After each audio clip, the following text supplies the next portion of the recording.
मेरे दोस्तों, क्या आपने कभी सोचा है कि महाभारत का वो भयंकर युद्ध शायद कभी होता ही नहीं अगर एक माँ ने सही समय पर अपनी आंखें खोल दी होती। महाकाव्य महाभारत में एक ऐसी स्त्री थी जिनका त्याग आज भी लोगों के मुंह से निकलता है, लेकिन उसी त्याग ने इतिहास की दिशा बदल दी। वे थी गांधारी। जब उनका विवाह अंधे राजा धृतराष्ट्र से हुआ तब उन्होंने एक फैसला लिया जिसने पूरे दरबार को हैरान कर दिया। उन्होंने अपनी आंखों पर पट्टी बांध ली। उनका कहना था, जब मेरा पति दुनिया नहीं देख सकता तो मैं भी वही जीवन जीना चाहती हूँ। ये त्याग था, ये परमात्मा था, लेकिन क्या ये सही था?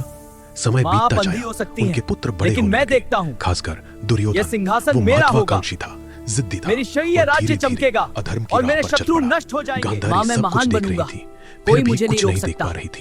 मेरी महत्वाकांक्षा को देखो, यह मुझे राजा बनाएगी। अगर वो चाहती मैं यहाँ तो सबसे शक्तिशाली हूँ। बंदी है, अगर वो लेकिन मैं चाहती देखता हूँ तो उसे सही यह सिंहासन मेरा होगा और कोई नहीं रोक सकता।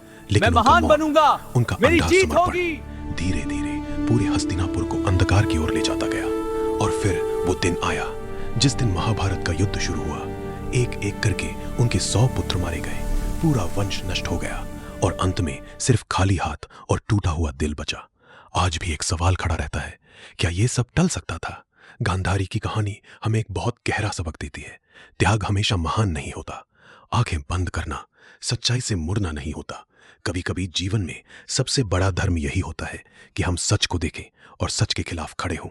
तो सोचिए मेरे दोस्तों, गांधारी महान थी, इसमें कोई शक नहीं, लेकिन क्या उनका वो निर्णय सही था या वही निर्णय महाभारत के सबसे बड़े विनाश की असली वजह बन गया?